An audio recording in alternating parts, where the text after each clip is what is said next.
What is up, everyone? Welcome back to another video. So we are officially halfway through the NFL playoffs. The divisional round wrapped up this past weekend, and it was quite the doozy. I would say at the bare minimum, half of the games that we got were generational. Some of the best games in NFL history, I think, ever. Definitely in recent history. That's up for debate, but that's besides the point. Despite the 4 games, we had a very, very busy weekend. So without further ado, let's get into it. Starting off, we had our first game of divisional weekend, and it was the 1 seed Denver Broncos taking on the 6 seed Buffalo Bills, 33-30. This was an absolute wild one, an instant classic, and one of the most fun playoff games, I think, in recent memory, and maybe even NFL history. The AFC in the league, I think, has been put on notice. A big narrative in this year's playoffs was that it was Josh Allen's time. There was no Mahomes, no Lamar Jackson in his way. It was his time to finally come out the AFC. Unfortunately, for Josh Allen and the rest of the NFL world,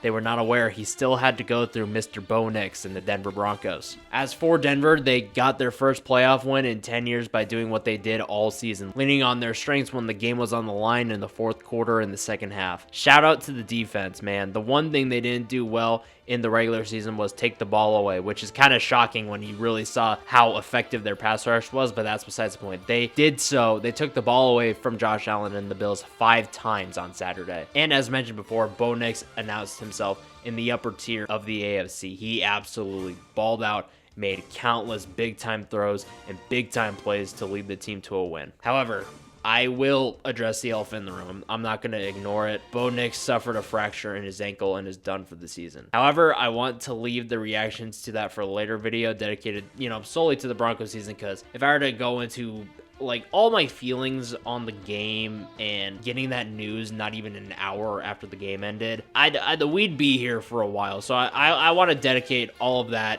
from the perspective of a Broncos fan to its own separate video. I think it's fair. So obviously ecstatic win for the Broncos, but a bittersweet one as well. As for Buffalo, it's really New Year, same Bills. It really feels like we're watching the same movie over and over and over and over and over and over and over and over and over and over again. It's such a weird game to analyze because Josh Allen did turn the ball over 4 times, but he is also the reason this game went to overtime in the first place. The defense was once again the weak link, and it actually wasn't that run defense for once this season. Denver's run game that was really struggling coming in really did not get it going, but Bo Nix carved up the Buffalo secondary, who went on to commit some pretty boneheaded game-losing penalties in overtime. So in other words, if Bo Nix wasn't playing as well as he was, then I don't think Taron Johnson or Tre'Davious White commit those penalties in that situation. It is once again going to be a very long offseason for the Bills. They've already made some pretty major moves. They fired Sean McDermott the other day, which personally I think that's the right move.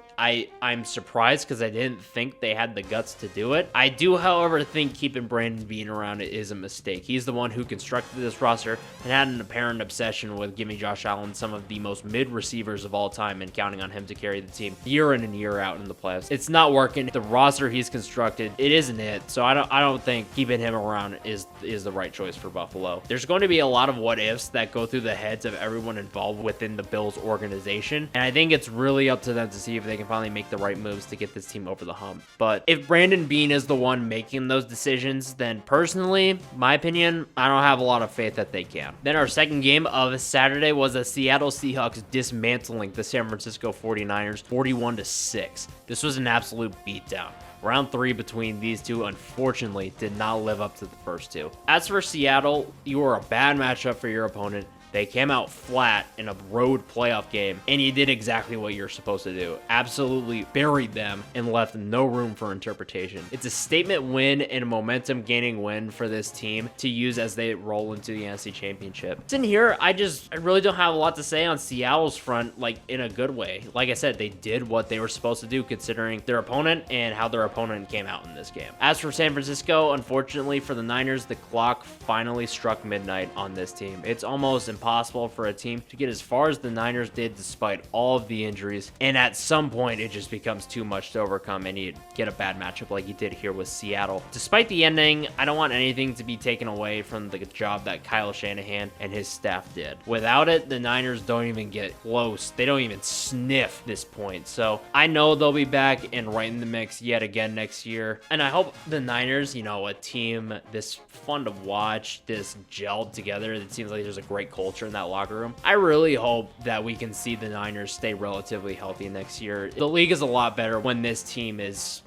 given the opportunity to play up to its strengths. And then moving to Sunday, first up, we had the New England Patriots taking down the Houston Texans 28-16. And this was not a dominating playoff victory, but it was clear from whistle to whistle who was the better team, even if they were, in a giving mood with the football. As for New England, they were a little sloppy, but they did get the job done. The offense looked a little better, but still had some trouble with turning over the football, while the defense was just as good as they were last week. And they really got the Pats out of some tough situations with some short fields that the offense put them into. And this is a very well-rounded team, and as long as they can clean up the turnovers, which I have full faith that an offense quarterbacked by Drake May can do, they can very well be the last team standing in 3 weeks' time. I really think they can do it with how efficient the offense can be and how dominant the defense can be. As for Houston, this historical defense will unfortunately go down as a wasted one. A year that felt like it finally might be different for Houston, yet they still cannot get past round 2. And look, unfortunately, as one of the defenders of the guy, I will go on record and say that I did praise the guy quite a bit leading into the season and during the season. I think we got to start having some uncomfortable conversations about CJ Stroud. He hasn't been able to come close to replicating the level of play he was at in his rookie season, and I will absolutely acknowledge that it's not fully on him.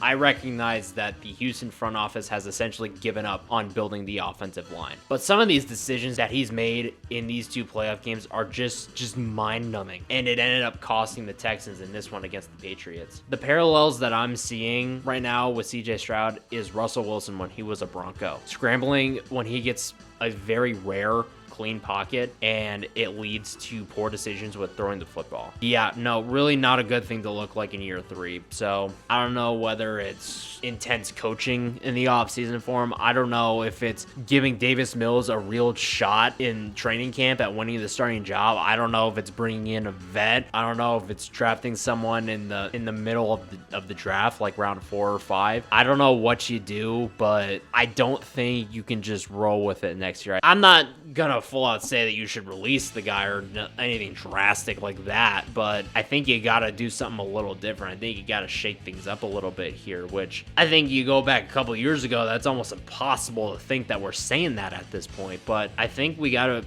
start thinking about that possibility here. And then to close out the divisional round, we had the LA Rams going on the road, taking down the Bears in overtime 20-17. And it was another generational overtime game in the second round of these playoffs. We're lucky to get games like this one maybe every 5 years or so. Think back to the 13 seconds game back in 2021, and half of the divisional round games this year were like this. I mean, us football fans have been flat out spoiled this season. As for Los Angeles, the experience being in these games really paid off for the Rams. There were multiple points where the Bears seized the momentum just seemingly out of nowhere, and yet this veteran roster was able to weather the storm time and time again. And not to mention, this roster is still extremely talented on both sides of the ball, which also came through big time for them in this game. Just, think the Cameron Curl interception in overtime. That was absolutely unreal. What an awesome play by him. The talent and experience on this team is just such a lethal combo this time of year, and it's one that I very well think could take them the distance. As for Chicago,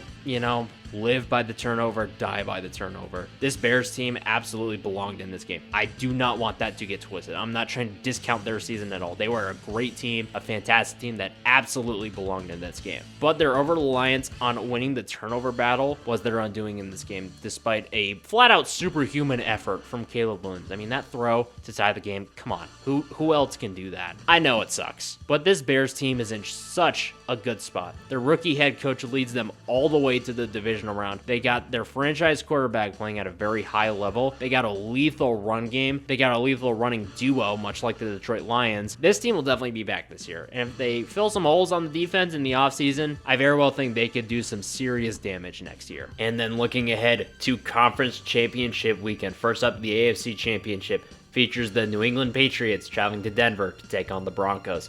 This is a return to glory for two of the really most dominant teams throughout the 2000s and 2010s in the AFC in both of these teams. And the obvious here is that Denver will be starting their backup quarterback Jarrett Stidham after the heartbreaking news off of their dramatic win over the Buffalo Bills in the divisional round, losing starting quarterback Bo Nix for the rest of the season due to an ankle injury. And I think there's definitely a handful of teams that are capable of winning a game of this magnitude just off the heels of how good their defense is. And I think Denver is definitely one of them, but they are going to have to play by far their best game of the season if they want to have a chance in this one. As for the Patriots, we've seen throughout these playoffs that it's been a bit more of an offensive struggle than I think the Patriots themselves, their fans, and really the NFL world has been expecting. But as we've seen over the course of this entire season, the Patriots offense can really turn it on in a matter of moments. And even if that's not the case, this stout Patriots defense has shown time and time again, especially in these playoffs, they can go out and win the game themselves and be relied upon by the Patriots. Look,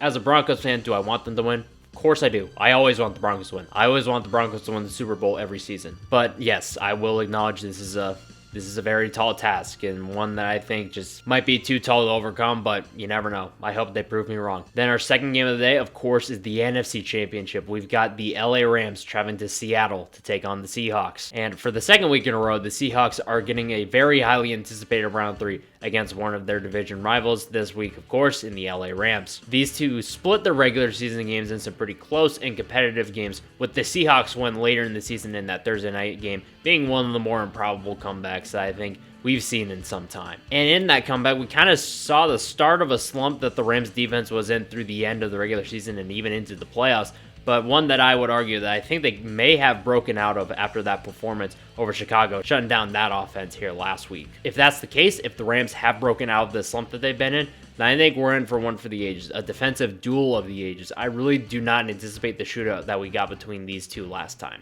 And because of that fact, I really think this game will come down to two things.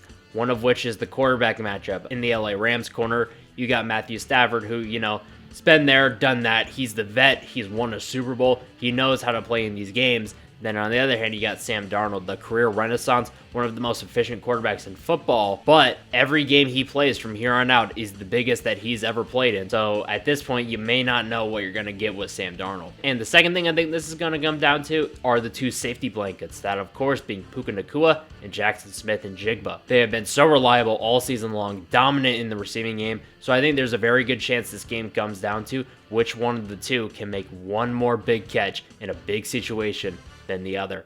But regardless, I think it's going to be a fantastic game. Two very quality and deserving teams with a chance to win this game and go to Santa Clara for the Super Bowl. Dare I say, absolute cinema. But that is it for me, and likely that is it for me for the season. I'll do a recap of this weekend, and then I'll do a special standalone preview and a recap of the Super Bowl, but that means this is the last video this season in this format. So with that, I just want to thank every single one of you for following along this journey. Making content, football content, really sports content as a whole, has been a dream and a passion of mine for a really long time. So from the bottom of my heart, for every single one of you, whether you followed along the whole season, you just recently started watching the wildcard video, however much you watch, truly, from the bottom of my heart, thank you. Thank you for following along. I truly appreciate it. And as our glorious Scott Hansen says at the end of every Red Zone season, don't cry because it's over, smile because it happened. I can't wait to get back into it for the 2026 season. Of course, first as a football fan, but also as a Broncos fan. I'm very excited to see what the Broncos do